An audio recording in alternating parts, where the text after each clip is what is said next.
Bienvenue dans cette vidéo de formation en Python. Alors, cette fois-ci, nous allons apprendre les entrées et les sorties en Python.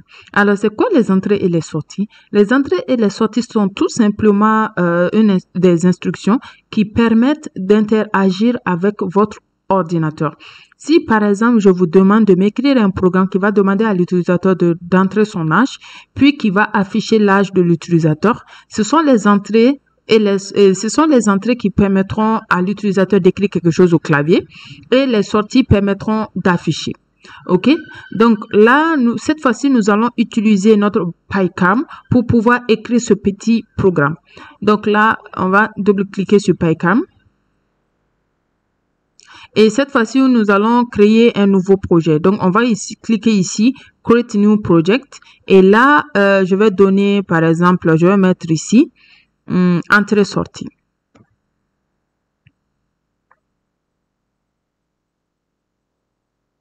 Voilà, entrée-sortie. Alors, vous pouvez constater ici qu'en créant mon projet, j'ai pas mis d'espace. Évitez les espaces au fait au niveau de la programmation. Mettez à la rigueur underscore. Je pouvais mettre entrée underscore sortie, d'accord? Donc, vous cliquez ici sur Create.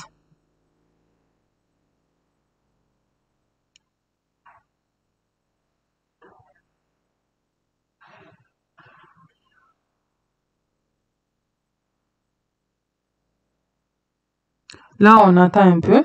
Ça prend un peu de temps.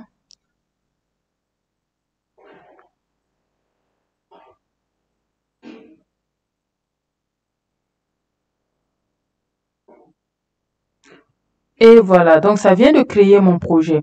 Alors, vous pouvez constater que nous avons le nom du projet ici. Nous avons, bon, le 20, ça c'est le library. La prochaine fois, nous verrons ça. Et nous avons ici la fonction main. Alors, je peux vous dire quelque chose. Souvent, en installant PyCharm, vous pouvez ne pas cocher la partie qui va vous demander de mettre l'extension main directement .py.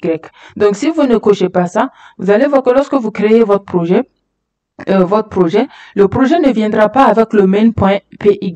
Ce n'est pas un problème. Vous-même, vous pouvez créer un fichier et n'oubliez pas l'extension .py. C'est l'extension .py qui permettra à l'éditeur de comprendre que c'est du code Python que vous voulez mettre. OK? Voilà. Donc ici, nous allons commencer avec à rédiger notre programme. Donc là, nous allons cliquer ici. Et nous allons supprimer ça. Alors, nous avons d'abord les sorties. Alors, c'est quoi la sortie? La sortie est tout simplement l'affichage à l'écran. En Python, la sortie se fait avec le mot-clé print. Vous voyez, en écrivant print ici, il y a, pour montrer que c'est un mot-clé, il y a la suggestion qui est venue. On peut cliquer sur entrée. Donc, comme c'est une fonction, le mot-clé print est là après les parenthèses. Alors, sachez que le print permet de faire deux choses. D'un, ça permettra d'afficher du texte. J'ai envie d'afficher, par exemple, bonjour tout le monde. Donc, je vais mettre ici, print, ici, bonjour tout le monde. Et voilà, donc print permet de faire ça. Lorsque je vais cliquer sur exécuter, vous voyez ici, bonjour, tout le monde est là. OK? Alors, ça, c'est la première des choses que print permet de faire. Print permet également d'afficher la valeur d'une variable. Supposons que je mette ici âge égale à 30. Donc, j'ai envie d'afficher 30. Donc là, je fais ici print, mais cette fois-ci sans apostrophe ni griffe et je mets âge. Donc là, je vais cliquer sur entrée et vous voyez que 30 est venu. OK? Donc, supposons que j'ai envie d'afficher âge égal à 30. Donc, qu'est-ce que je vais faire? Je vais faire ici entre griffe ou bien entre apostrophe, bien sûr. Les deux se valent, hein, c'est pas un problème. Je mets ici âge égal. Donc, je vais exécuter. J'ai ici âge égal.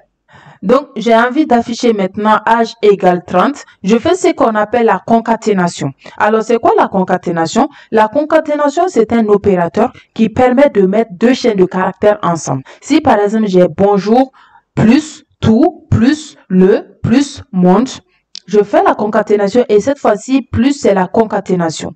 D'accord? Donc ici, au niveau de Python, la concaténation, c'est virgule. Tous les langages de programmation ont leur façon de faire la concaténation. Il y a certains langages de programmation qui vont utiliser plus, il y en a d'autres qui vont utiliser point, il y en a d'autres qui vont utiliser virgule, etc., etc.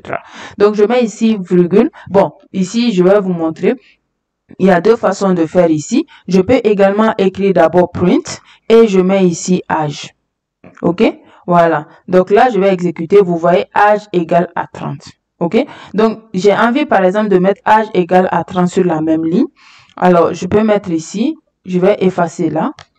Et je vais mettre ici virgule. Je sors des griffes au fait. Et je mets ici âge. OK? Voilà. Donc là, je vais exécuter. Et vous voyez, âge égale à 30. Nous venons de faire ici la concaténation. Et la concaténation à ce niveau-là, c'est virgule. OK? Voilà.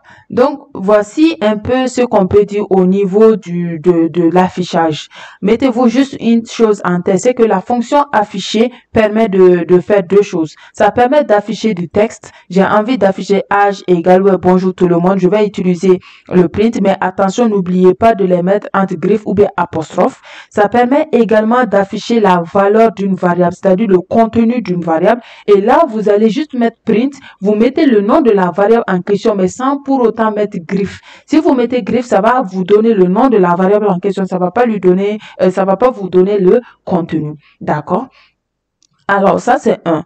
De deux, nous avons après la fonction entrée. Qu'est-ce que ça veut dire entrée? Entrée, ça veut dire tout ce qui sera rentré dans votre ordinateur et qui sera lu dans votre ordinateur. On peut également dire un peu donner la main à l'utilisateur.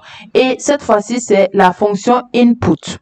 OK? Alors, la fonction input, c'est également un mot-clé. Donc, la fonction input, c'est la fonction qui permet de dire à votre ordinateur d'attendre à ce que l'utilisateur puisse écrire quelque chose au clavier. OK? Donc, vous allez remarquer que le curseur va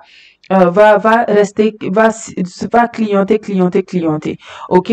Voilà. Donc, on va écrire un petit programme qui va demander à l'utilisateur de donner son nom et après qui va afficher le nom de l'utilisateur. OK? Donc, là, nous allons déclarer notre variable et nous avons vu que la déclaration de la variable ici au niveau de Python se fait comme ça. Par exemple, nom égale, je vais mettre par exemple A, B, C.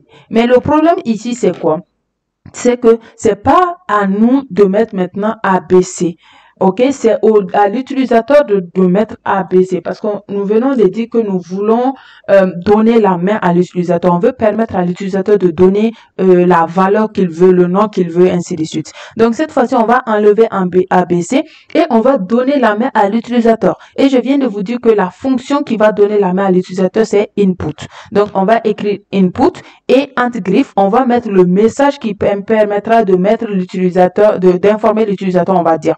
Donc, on va mettre ici, par exemple, veuillez donner votre nom. OK? Donc, comme c'est entre griffes, vous allez voir que ça va afficher cette phrase-là. OK? Donc, je vais exécuter, voir ce que ça va me donner. Vous voyez, veuillez donner votre nom. On a ça. Et là, par exemple, je vais mettre mon nom. Par exemple, je vais mettre Néné. Vous voyez que j'ai pu écrire quelque chose. Donc, lorsque je vais mettre entrée, rien ne s'est fait. Pourquoi? Parce que je n'ai pas mis le reste de traitement, bien sûr. OK? Donc, maintenant, je vais mettre le reste du traitement. Je vais mettre le reste du traitement. Voilà. Donc, ici, le reste du traitement veut qu'on fasse quoi?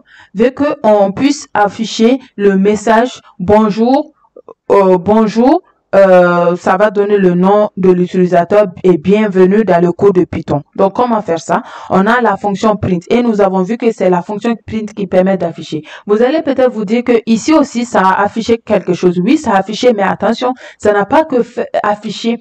Ça a affiché, mais ça nous a également permis d'écrire quelque chose au clavier. Mais la fonction print ne fait que afficher. Ça ne vous permettra pas de mettre quelque chose au clavier, d'accord? Voilà. Donc, ici, je vais mettre ici entre griffes. Et je vais mettre ici bonjour. Je veux que ça affiche le nom de l'utilisateur. Donc, je mets la concaténation et je vais mettre la variable que nous avons déclarée ici. OK? Et entre griffes encore et bienvenue dans Python. Et voilà. Donc maintenant, je vais exécuter, voir ce que ça va me donner. J'exécute. Donc ici, ça me dit, veuillez entrer votre nom, veuillez donner votre nom. Donc je vais mettre mon nom, Néné. Vous voyez, bonjour Néné et bienvenue dans Python. Donc vous voyez un peu ce que ici ça a donné. Voilà. Donc ici, pourquoi ça a pris mon nom directement et c'est pas moi qui ai fourni mon nom ici? Tout simplement parce que les noms que vous aurez mis ici, va aller être affecté à un nom qui a été déclaré aussi au niveau de la variable.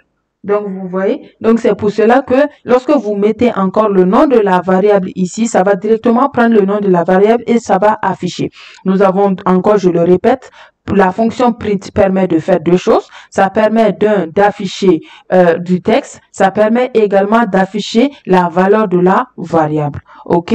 Voilà.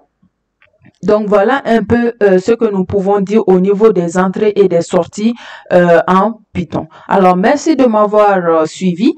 On se donne rendez-vous dans un autre chapitre pour en savoir plus sur Python. Alors, n'hésitez pas à vous abonner sur ma chaîne YouTube, à me suivre sur mes réseaux sociaux, à liker, à partager également la vidéo, ainsi que à laisser des commentaires sur d'éventuels problèmes que vous rencontrez au niveau de Python ainsi que d'autres langages de programmation.